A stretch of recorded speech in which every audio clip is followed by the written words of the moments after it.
এই জন্য ভাইয়েরা আমার, হযরত ইব্রাহিম আলাইহিস সালাতু ওয়াস সালাম ওনার সন্তান ইসমাঈলকে জবে করবেন।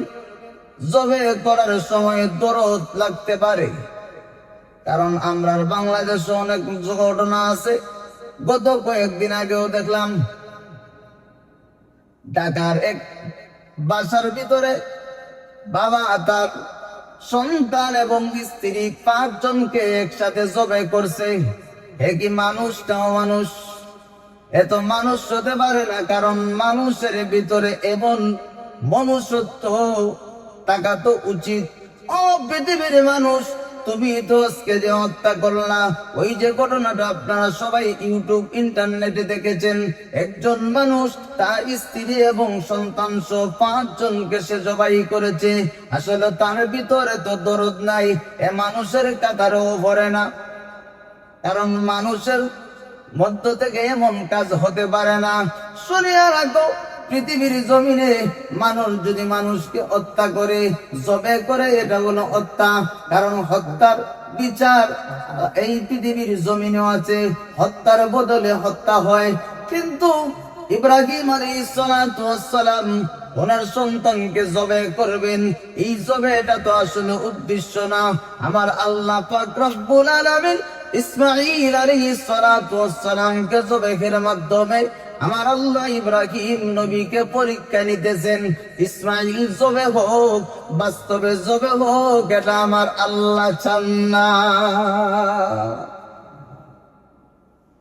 ইব্রাহিম আলাইহিস সালাতু ওয়াস সালাম সন্তান ইসমাঈলকে যখন জবে করবেন, জবে করার পূর্বে সন্তান ডাক দিয়া বাবাকে বলতেছে, আপনি আমাকে জবে করার আগে আপনার চোখটা আপনি ভালো করে বাঁধবেন।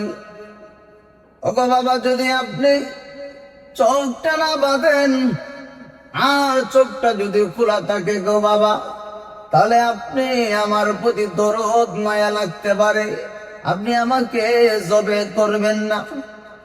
আর আমাকে যখন আপনি জবে করবেন, আপনি আমাকে ভালো করে শক্তভাবে বাঁধবেন, যেন আমি নাড়াচড়া না করতে পারি। ওগো আব্বা জান, আমি যদি নাড়াচড়া করি গো, রক্তের ছিটা আপনার পোশাকের মধ্যে লাগতে পারে, আমি যেন নাড়াচড়া না করতে পারি। আপনি আমাকে ভালো করে বাঁধবেন। ভালো করে যদি আপনি বাঁধেন, তাহলে আমার নাড়াচড়া আর হবে না। দ্বিতীয়টা হলো, আপনি আমাকে যেটার মাধ্যমে জবে করবেন, চাকু হোক আর দা হোক, যেটাই হোক, আপনি ওই অস্ত্রটা ভালো করে দাঁড় দিবেন। এখান থেকে শিক্ষণীয় বিষয় হলো, কুরবানি দেওয়ালারা বা পশু জবাই করনেওয়ালারা ভালো করিয়া শুনিয়া রাখো। তুমি পশুকে জবাই করবা, পশুকে জবাইয়ের আগে পশুটাকে তুমি ভালো করে বাঁধবা, পশুটা যেন নাড়াচড়া না করতে পারে। আর যেটা দিয়া তুমি জবে করবা, এটাকে ভালো করিয়া দাঁড় দিবা। বোতা দাঁতে তুমি গলা ছুরি চালাইও না, জবে চেষ্টা করবা না, কারণ এতে পশুর কষ্ট হবে। আমার বন্ধুরা আমার, ভালো করে শিক্ষণীয় গুলো আমরা কুরবানি দেওয়ার সময় আসতেছে, কুরবানির আগে আমরা চাকুগুলা ভালো করে দাঁড়িয়ে দিব। আর যেই প্রাণীটা আমরা জবে করব, ওই প্রাণীটাকে আমরা শক্তভাবে ধরবো, যাতে নাড়াচড়া না করতে পারে। যদি নাড়াচড়া করে আপনি কাঁটার মধ্যে ব্যাঘাত করতে পারে, এতে পশুটার আরো কষ্ট বাড়বে। এই জন্য পৃথিবীর ইমানদারেরা, আমার আল্লাহ পাক রব্বুল আলামিন জানাইয়া দিয়েছেন ইসমাঈল আলাইহিস সালাতু ওয়াস সালামের জবেহের কথা। ইসমাঈল আলাইহিস সালাতু ওয়াস সালাম যখন জবে হবেন, ইব্রাহিম নবী যখন ওনাকে জবে করবেন, জবে করার আগে উনি যখন ওনাকে মাটিতে উপর করে শোয়ালেন, এক বর্ণনায় হলো ওনার চেহারাটা জমিনের মধ্যে লাগানো হয়েছে, কারণ অর্থাৎ উপর উপরে শোয়ানো হয়েছে, যেন চেহারাটা একজনের চেহারা একজনে না দেখতে পারে। কারণ চেহারা যদি দেখে, তাহলে মায়া দরদ বাড়তে পারে, বাড়ার কারণে জবে নাও করতে পারে।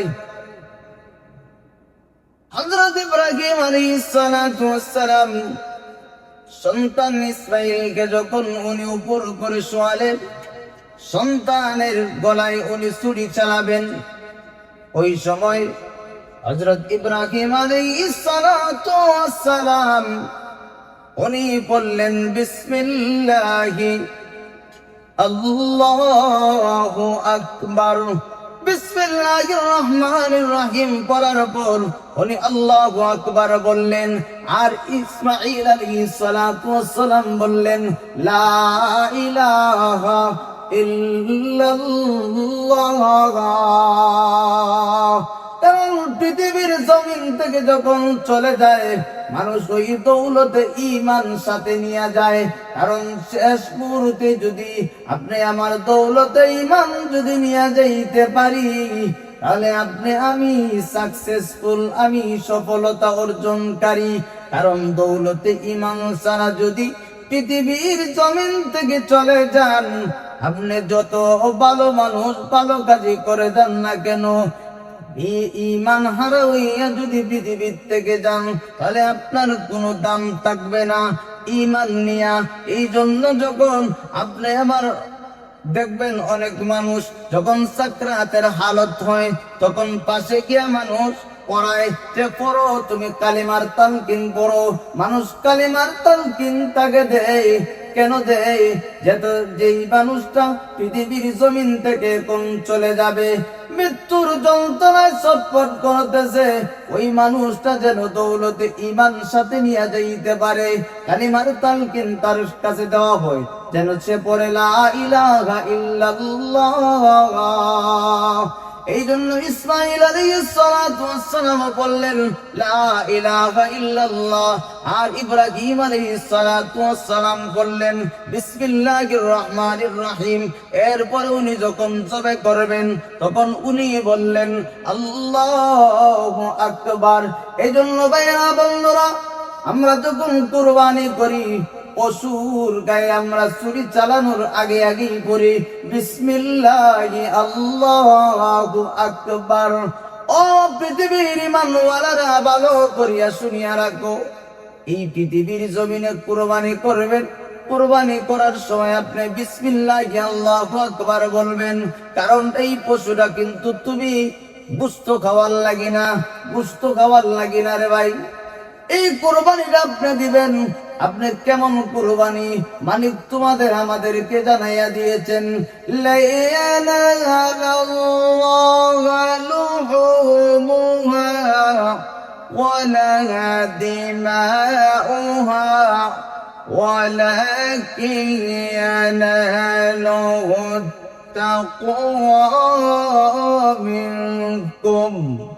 আল্লাহ রাব্বুল আলামিন বলেন, পৃথিবীর মানুষ ভালো করে শুনো, তুমি যে কুরবানি দাও, তোমার কুরবানির পশুর রক্ত মাংস একটাও আমি মালিকের কাছে পৌঁছে না, একমাত্র পৌঁছে তোমার মনের তাকওয়া, মনের পরহেজগারি।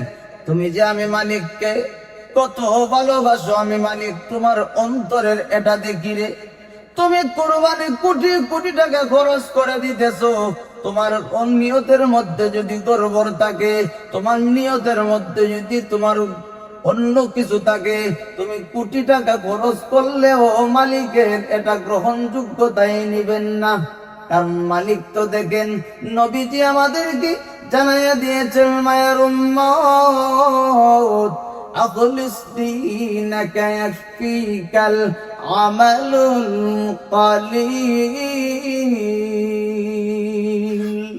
আল্লাহ নবী, বিশ্ব নবী রাহমাতুল লিল আলামিন বলেন, উম্মতেরা রে,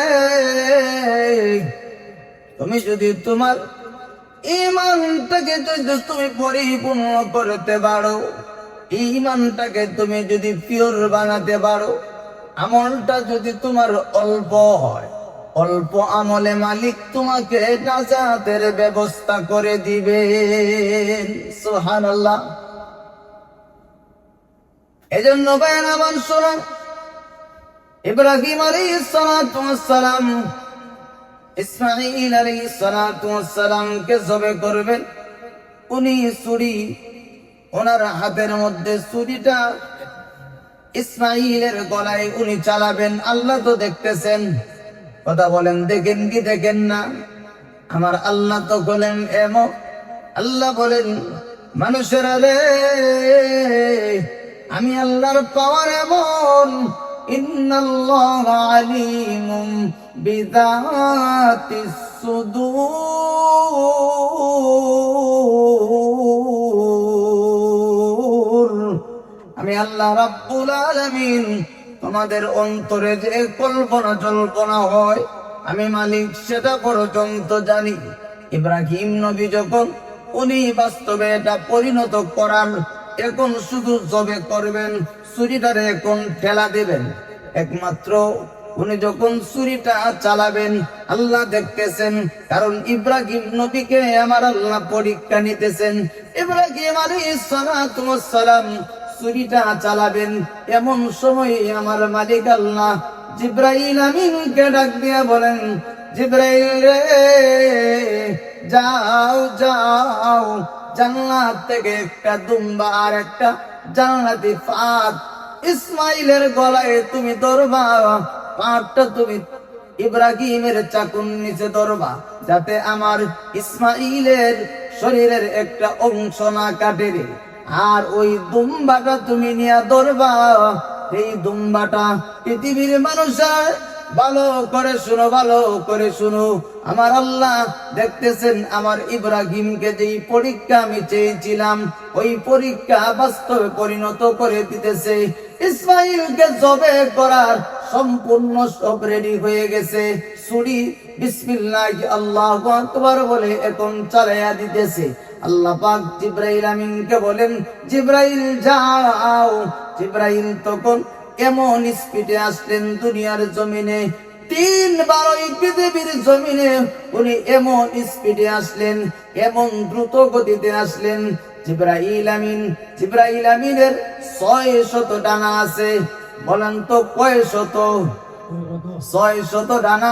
যেই জিবরাইল আমিন এইভাবে আর এইভাবে যদি দেন, কারণ এইভাবে টানাটা টান দিলে পরে যায় 500 বছরের রাস্তা, আবার ওইভাবে দিলে যায় 500 বছরের রাস্তা, তাহলে এমনে নিয়া এমনে দিলে 1000 বছরের রাস্তা যায়।